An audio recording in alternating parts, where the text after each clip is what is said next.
పఠకాః పాఠకాశ్చాన్యే ఏ చాన్యే శాస్త్రచింతకాః survey వ్యసనినో మూర్ఖాః యః క్రియావాన్ స పండితః. అత్యంత పవిత్రమైనటువంటి ఈ వైశాఖ మాసంలో శుభోదయ వేళలో దేవదేవుడైనటువంటి శ్రీమన్నారాయణుణ్ణి, కలియుగ ప్రత్యక్ష దైవమైనటువంటి శ్రీ వెంకటేశ్వర స్వామి వారిని పరిపరి విధాలుగా శరణాగతి చేస్తూ ఉత్తమమైన ఈ వైశాఖ మాస శుభోదయ సమయాన్ని మనం చరితార్థం చేసుకుంటూ ఉన్నాం. ఈ వైశాఖ మాసంలో మనందరి యొక్క ప్రధానమైనటువంటి కర్తవ్యం గోవిందుడి యొక్క ఆరాధన. గోవిందుణ్ణి, శ్రీమన్నారాయణుణ్ణి ఎంతగా భక్తి ప్రపత్తులతో మనం ఆరాధన చేస్తామో అంత గొప్పదైనటువంటి మహాభాగ్య రూపమైనటువంటి ఫలాన్ని మనందరం కూడా పొందగలుగుతాం. భగవత్ కైంకర్యం కన్నా మిన్న మరేమున్నది ఈ లోకంలో? విశేషించి ఈ రోజున విఖనోమునీంద్రుల వారి యొక్క నలుగురు శిష్యులలో భృగు మహర్షి యొక్క తిరునక్షత్రం, అదేవిధంగా తిరుమల దివ్యక్షేత్రంలో స్వామివారి యొక్క కైంకర్య వైభవము యొక్క అత్యుత్తమ స్థితిని ఈ లోకానికి ఎంతో గొప్పగా ఉపదేశించినటువంటి శ్రీ శ్రీనివాస మఖీంద్రుల వారి యొక్క జన్మ నక్షత్రం ఈ రోజున, వారి తిరునక్షత్రం. మరి ఈ రోజున మనం ఏ జ్ఞానాన్ని పొందాలి వారి యొక్క అనుగ్రహంతో అంటే, సాక్షాత్తు వేదాంతవేద్యుడైనటువంటి ఆ గోవిందుడు క్రియామార్గంలో ఉన్నటువంటి వారిని, దివ్యమంగళ విగ్రహ కైంకర్య మార్గంలో ఉన్నటువంటి వారిని ఎంతగా రక్షిస్తారో ఆ వైఖానస భగవత్ శాస్త్రోక్త తత్వాన్ని ఈ రోజున మనం ఎంతైనా తెలుసుకునే ప్రయత్నం చేయాలి. లక్ష్మీ విశిష్టాద్వైత భాష్యమను చాలా గొప్ప గ్రంథాన్ని, భగవత్ కైంకర్యమే పరమావధి, వేదాంత తత్వమంతా కూడా భగవత్ కైంకర్యము గురించే మాట్లాడుతోందనేటువంటి ఎంతో గొప్ప తత్వాన్ని మనకు అనుగ్రహించినటువంటి వారు ఆ భృగు మహర్షి వారు కానీ, శ్రీ శ్రీనివాస మఖి వారు కానీ. మరి అటువంటి వారి యొక్క తిరునక్షత్రము రోజున ఆయా సిద్ధాంతముల గురించి కాస్త తెలుసుకునే ప్రయత్నం చేస్తూ, ఇదిగో ఒక చిన్న సూక్తిని మనం వినే ప్రయత్నం చేద్దాం. ఈ లోకంలో పఠకాః పాఠకాశ్చాన్యే ఏ చాన్యే శాస్త్రచింతకాః. ఈ లోకంలో ఎంతోమంది పఠించే వాళ్ళు ఉన్నారు, అంటే ఎప్పుడు బాగా శాస్త్రాలన్నీ చదువుతూ ఉంటారు. కొంతమంది ఆయా శాస్త్రములను అధ్యాపనం చేసేవారు ఉన్నారు, అంటే కొందరు అధ్యయనం చేసేవారు, కొందరు పక్కవారికి బోధించేవారు ఉన్నారు. ఇంకొంతమంది ఉన్నారు శాస్త్ర చింతకాః. వారు ఆ శాస్త్రంలో ఉండేటువంటి వాటిని సభల్లో కూర్చొని ఎంతో గొప్పగా చింతనం చేస్తూ వాదోపవాదాలు చేస్తూ ఉంటారు. అయ్యా, ఇలాంటి గొప్ప గొప్ప వారందరూ ఉండనీగాక. పఠకాః పాఠకాశ్చాన్యే ఏ చాన్యే శాస్త్ర చింతకాః అందరూ ఉండనీగాక. కానీ చెప్తోంది శాస్త్రం, సర్వే వ్యసనినో మూర్ఖాః యః క్రియావాన్ స పండితః. చదివేవారు కానీ, చదివించేవారు కానీ, శాస్త్రముల గురించి వాదోపవాదాలు చేసుకుంటూ ఉన్నటువంటి వారు కానీ, వారందరూ కూడా భగవద్ దివ్యమంగళ విగ్రహారాధనాన్ని ఆచరిస్తూ ఆయా పనులు చేస్తూ ఉంటే వారందరూ ఎంతో గొప్పవారు. వారందరినీ కూడా మనం ఆశ్రయించడంలో ఏమాత్రము కూడా దోషము లేదు.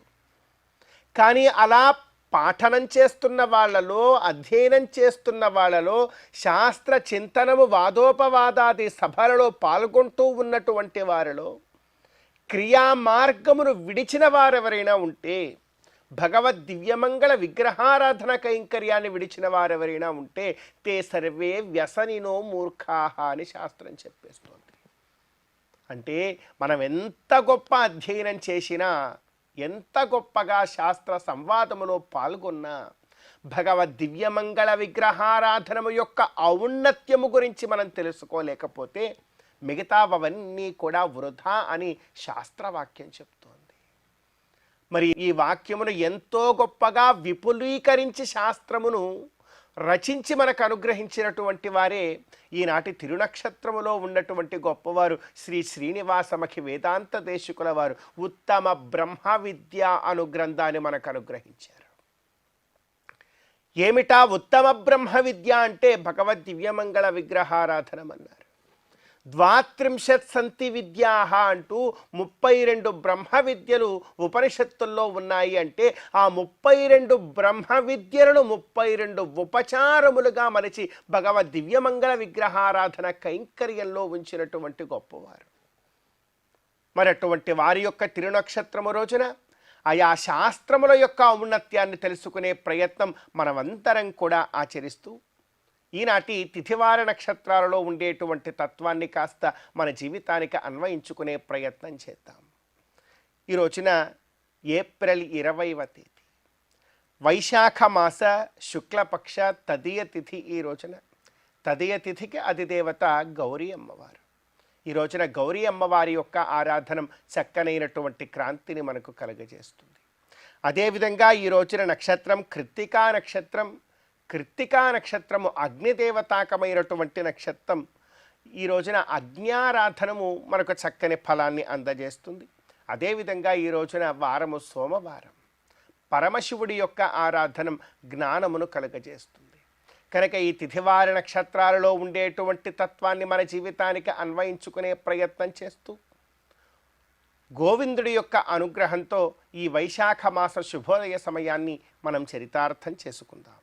చందురుతోడ పూటిన సంపదల మెరుగవో కందువ బ్రహ్మల కాచే కల్పవల్లివో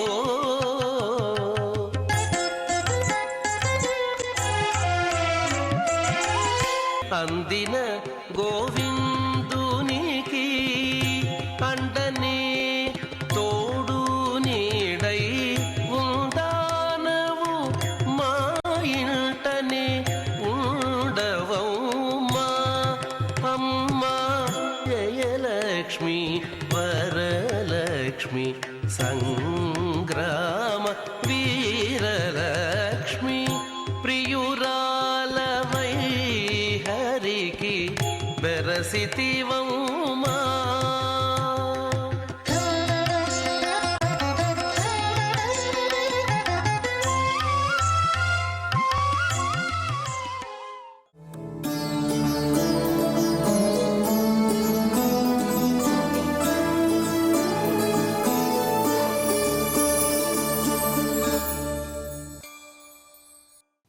ఉపవీతినమూర్ధ్వపుండ్రవంతం త్రిజగత్పుణ్యఫలం త్రిదండహస్తం శరణాగత సార్థవాహమీడే శిఖయా శేఖరిణం పతిం యతీనాం.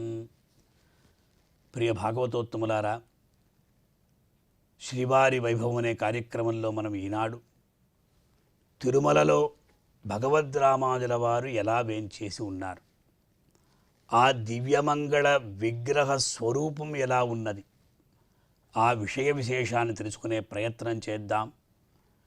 వేదాంత దేశికులు అనేటువంటి మహనీయులు శ్రీ వెంకటేశ్వర స్వామివారి ఘంటాస్వరూపులుగా వెలుగొందుతున్నారు. వారు రామానుజుల వారి యొక్క ఆ దివ్యమంగళ విగ్రహాన్ని దర్శించుకున్న వెంటనే వారికి ఒక విధమైనటువంటి ఆశ్చర్యం, అదే ప్రకారంగా ఒక సంకల్పం ఏర్పడినది. ఆ సందర్భంలో ఇలా వర్ణించారు. ఉద్గృహ్ణతీముపనిషత్సు నిగూఢమర్థం చిత్తే నివేశయితుమల్పధియాం స్వయన్నః పశ్యేమ లక్ష్మణమునేః ప్రతిపన్నహస్తాం ఉన్నిద్ర పద్మశుభగాం ఉపదేశముద్రాం. భక్తులారా, భాగవతోత్తములారా, ఒక్కసారి రామానుజుల వారి యొక్క దివ్యమంగళ విగ్రహాన్ని స్మరించుకోండి, దర్శించుకోండి. ఎలా ఉంటారంటే యజ్ఞోపవీతాన్ని ధరించి ఉంటారు, శిఖను ధరించి ఉంటారు, కాషాయ వస్త్రాన్ని ధరించి ఉంటారు. అంతకన్నా కూడా త్రిదండం ఒకటి ఉంటుంది కదా, అంతకన్నా కూడా వారి యొక్క దివ్య హస్తాన్ని చూడండి. ఆ దివ్యహస్త ఉపదేశముద్ర అని చెప్తూ ఉంటారు. ఇదే జ్ఞానముద్ర అని అనబడుతుంది. ఎందుకోసం అలా ఉన్నారంటే ఉద్గృహ్ణతి ఉపనిషత్సు నిగూఢమర్థం. ఉపనిషత్తులలో ఉన్నటువంటి గూఢాతిగూఢమైనటువంటి అర్థాన్నంతటిని కూడా వెలికి తీసి మనబోటి మందమతులకు ఉపదేశం చేయడానికే భగవద్రామానుజుల వారు ఇలా వేంచేసి ఉన్నారట. సరే, ఇలా వేంచేసి ఉండే కారణం ఏమిటి? అలాగే ఉపదేశం చేయొచ్చు కదా, అలాగే బోధన చేయొచ్చు కదా. ఎందుకని ఇలా పెట్టుకోవాలంటే చిత్తే నివేశయితుం అల్పధియాం స్వయన్నః. మన యొక్క హృదయంలో అలా పాతిపెట్టేటట్టు ఉండాలి. భగవంతుని యొక్క తత్వం, జీవుని యొక్క తత్వం ఏమిటి, జీవాత్మ పరమాత్మ యొక్క తత్వం ఏమిటి అనేటువంటి విషయాన్ని మనం తెలుసుకుంటేనే ఆ భగవంతుని యందు శరణాగతి చేయగలుగుతాం. భక్తి ప్రపత్తులు అప్పుడే మనకు వికసిస్తాయి. అందువల్ల మనబోటి మందమతులకు చక్కటి విషయాన్ని తెలియజేయడానికే భగవద్రామానుజులు ఇలా వేంచేసి ఉన్నారట. పశ్యేమ లక్ష్మణముని అంటే లక్ష్మణుడు అని పేరు స్వామివారికి, లక్ష్మణముని పేరు. ప్రణామం లక్ష్మణముని ప్రతిగృహ్ణాతు మామకం అన్నది. పశ్యేమ లక్ష్మణమునే ప్రతిపన్న హస్త. ఆ హస్తం ఎలా ఉంది? వాస్తవంగా ఉద్గృహ్ణతి పైకి ఎత్తబడినటువంటి ఆ ఉన్నిద్ర పద్మశుభగా ఉన్నప్పుడు వికసించినటువంటి కమలం వలె మనోజ్ఞంగా ఉన్నది అని ఆ పొందుచేసిన ఉపదేశముద్ర, ఆ వ్యాఖ్యాన ముద్రను మనం అందరం కూడా చూస్తూ అనుభవిస్తున్నామన్నారు.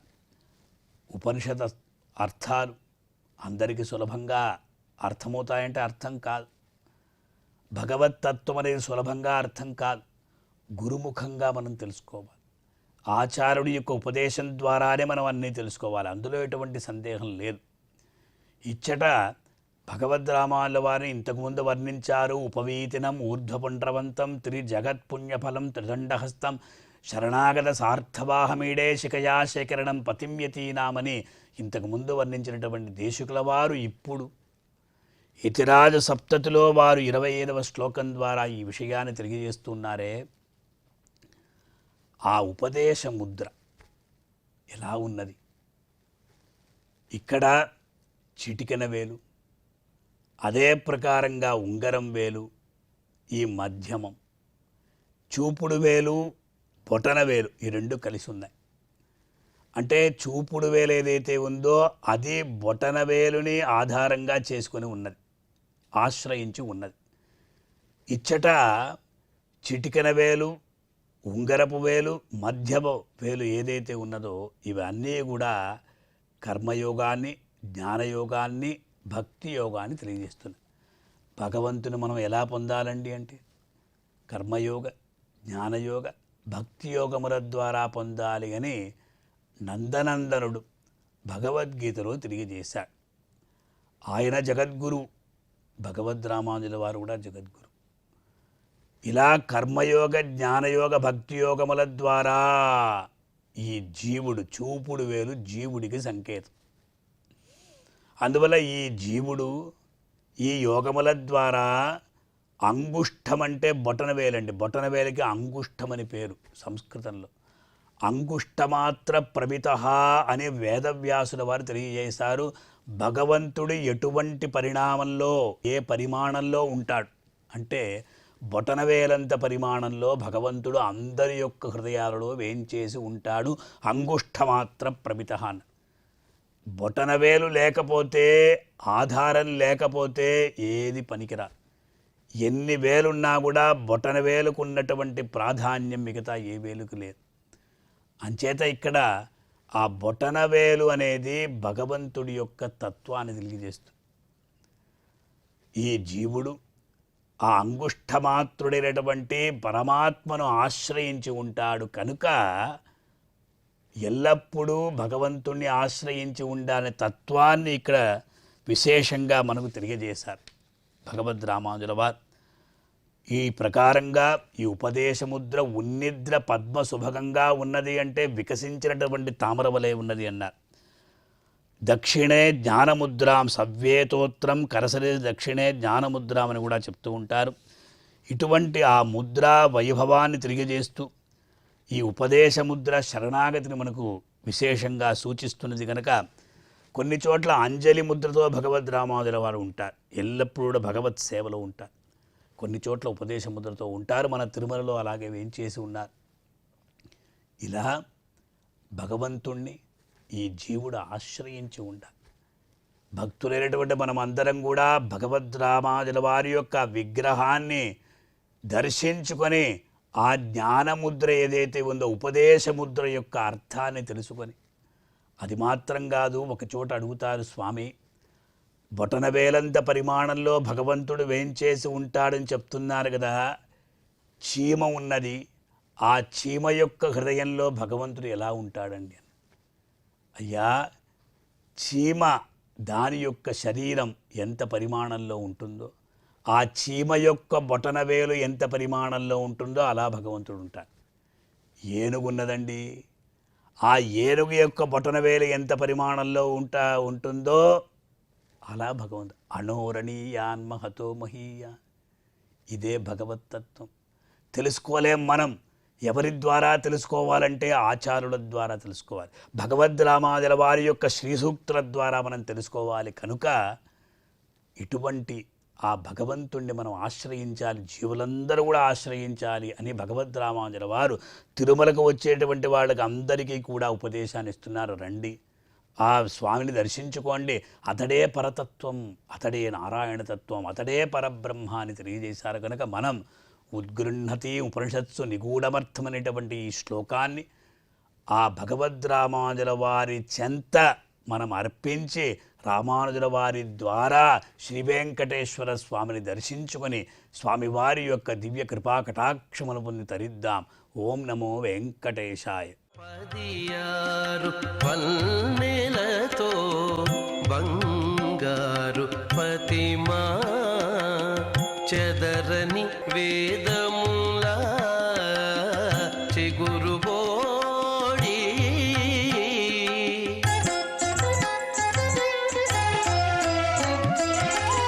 ఎదుట శ్రీ వెంకటేశు నిల్లాలవై నీవు నిధుల నిలిచే తల్లి నీవారమౌమా అమ్మా జయలక్ష్మి వరలక్ష్మి సంగ్రామ వీరలక్ష్మి ప్రియురాలవై హరికి వెరసితివౌమా అమ్మా జయలక్ష్మి వరలక్ష్మి సంగ్రామ వీరలక్ష్మి వరలక్ష్మి జయలక్ష్మి.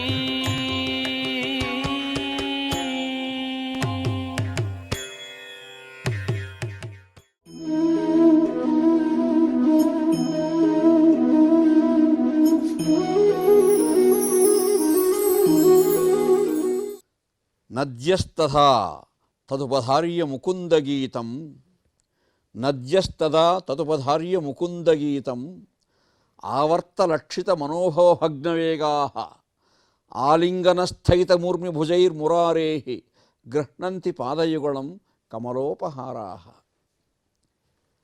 నవవిధ భక్తి మార్గాలలో మూడవదైనటువంటి స్మరణము. స్మరణము అన్నది స్మరణం మౌనంతో కూడినటువంటి గుణం. మనం అంతరంగంలో భగవంతుని స్మరించుకుంటూ ఉంటాం. ఏదో ఒక లీలా విభూతిని, ఏదో ఒక దృశ్యాన్ని ధారణ చేస్తూ ఉంటాం. కానీ అప్పుడు వేరే ఆలోచనలు రాకూడదు. అలా రాకూడదంటే ఏమిటి అర్థము? ఏకాగ్రత చాలా ముఖ్యము. శ్రీకృష్ణ భగవానుడు యమునా నదీ తీరంలో వేణుగానం చేస్తూ ఉంటే ఆ మధురాతి మధురమైనటువంటి వేణుగానాన్ని ఆలకించి పంచభూతాత్మక ప్రకృతి పులకించిపోతూ ఉంది. గోపికలు, గోవులు ఇలా పశుపక్షాదులు వినడం కాదు, మానవులు వినడం కాదు, నదీ ప్రవాహాలు కూడా వింటున్నాయట. యమునా తీరంలో కృష్ణ భగవానుడు బాలకృష్ణుడు నడిచిపోతూ వేణుగానం చేస్తూ ఉంటే ఆ గాన మాధుర్యాన్ని ఆలకించి స్మరించి నదులు తన్మయత్వాన్ని పొందుతూ ఉన్నాయి. ఆ తన్మయత్వం పొందుతూ ఉన్నాయనడానికి మనకు తార్కాణం ఏమిటంటే నద్యస్తథా తదుపధార్య ముకుంద గీతం. ఆ ముకుందుడు బాలముకుందుడు ఆలపిస్తున్నటువంటి గీతాన్ని విని విని ఆవర్తలక్షిత మనోభవభగ్నవేగా సుడిగుండాలు లేస్తూ ఉన్నాయి నదీ ప్రవాహంలో. ప్రవాహం అలా సాగిపోతూ ఉంటుంది. తన్మయత్వం కలగడం చేత ఆ నదీ ప్రవాహం తనలో తానే ఆ గానమాధుర్యాన్ని తనలో తీసుకుంటూ సుడిగుండాలు ఏర్పడుతున్నాయట. ఆ సుడిగుండాలను దేవతలు చూస్తూ ఉన్నారు, వాళ్ళు కూడా పులకిస్తూ ఉన్నారు. ఆలింగన స్థగిత మూర్మి భుజైర్మురారేహి. నదీ ప్రవాహం పారవస్యం పొందినటువంటి ఆ పారవస్యాన్ని సూచిస్తూ ఉత్తుంగ తరంగాలతో అలా వచ్చి కృష్ణుని పాదాలు స్పృశించాలి అనే తపన వ్యక్తీకరిస్తూ ఉంది ఆ నదీ ప్రవాహం కూడా. ఎలా వ్యక్తీకరిస్తూ ఉంది? నదులు ప్రవహిస్తూ ఉంటే అక్కడక్కడ మడుగులాగా నీళ్లు పక్కకు ఒడిగి చిన్న చిన్న సరస్సులు ఏర్పడతాయి. అలా ఆ ఏర్పడిన సరస్సుల్లో పద్మాలు వికసించి ఉన్నాయి. ఆ పద్మాలు బాగా ఎక్కువ వికసించిన తర్వాత అవి ప్రవాహంలో కలిసిపోతూ ఉంటాయి. అలా ప్రవాహంలో కలిసిపోయినటువంటి ఆ కమలాలని గృహ్ణంతి పాదయుగళం కమలోపహారా. ఆ నదీమ తల్లులు, ఆ నదీ ప్రవాహాలు పులకించినవై పారవస్యంతో తమ తరంగాల యొక్క వేగాన్ని పుంజుకొని ఆ కమలాలని కృష్ణుని పాదాలపైకి తోస్తూ ఉన్నాయట. ఈ చర్యలన్నీ కూడా దేనికి ప్రతీకలు, దేనికి పర్యవసానాలు? స్మరణము. ఆ వేణుగానాన్ని స్మరించి ఆ మాధుర్య భావానికి పులకించి చొక్కి పరవశించి తాదాప్యం చెందడం చేత, అందులో లీనమైపోవడం చేత విశ్వమోహనమైన వేణు నినాదంబు సరస గంభీర గర్జనము కాగా. ఆ బృందావనంలో శ్రీకృష్ణ భగవానుడు బాలకృష్ణుడు గానం చేస్తూ ఉంటే ఆ గానాన్ని విన్నటువంటి గోపికలు స్మరించారు. గోపికలు మాటిమాటికి స్మరిస్తూ ఉన్నారు.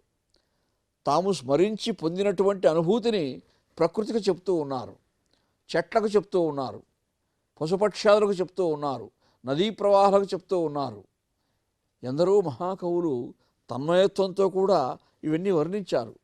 శారద సర్వరీ మధురచంద్రిక, సూర్యసుతా స్రవంతిక, చారు వినీల వీచిక, ప్రశాంత నిశా పౌనర్మి మాలికాచారిత నీపశాఖిక, కృశాంగిని గోపిక నేను, నాడు బృందారమణీయ సీమ వినినారము మోహన వేణుగానము అని కృష్ణపక్షంలో మహాకవులు ఆ మహాకవి వర్ణించాడు. ఎంత అద్భుతమైన వర్ణనది అంటే చంద్రుడు ఆలకించడం కాదు, వెన్నెల కూడా ఆలకిస్తూ ఉంది. అంటే ఈ ప్రకృతిని పరమాత్మ అంత పులకింపచేస్తూ ఉన్నాడు. మనకు ఆలకించే సంస్కారం ఉండాలి, కానీ స్మరించి పారవస్యం పొందే గుణం మనలో ఉండాలి. కానీ ఎంత తన్మయత్వమైనా కలుగుతుంది ఆ కృష్ణ భగవానుని యొక్క లీలా విభూతిని స్మరణం చేయడం చేత, తదేకంగా స్మరణం చేయడం చేత. ఆ స్మరణ అన్నది చాలా గొప్పది. నవవిధ భక్తి మార్గాలలో ఈ స్మరణ అంటే తన్మయత్వంతో కూడినటువంటి భావన, తాదాప్యం చెందించే భావన, ఇది యోగ భావన. ఇది ధ్యాన యోగానికి కూడా సంబంధిస్తుంది. ధ్యానం కూడా, ధారణ కూడా. బాగా స్మరణం చేస్తే ధారణ అయిపోతుంది ఆ అంశం. కాబట్టి ధారణకు యోగ్యమైనటువంటి ఈ స్మరణ కూడా మనం అధ్యయనం చేయగలిగితే ఆ పరమాత్మ యొక్క పాదార విందాలని ఆశ్రయించే అవకాశం కలుగుతుంది. మనకు ఆ పరమాత్మ యొక్క ప్రసన్నత కలుగుతుంది.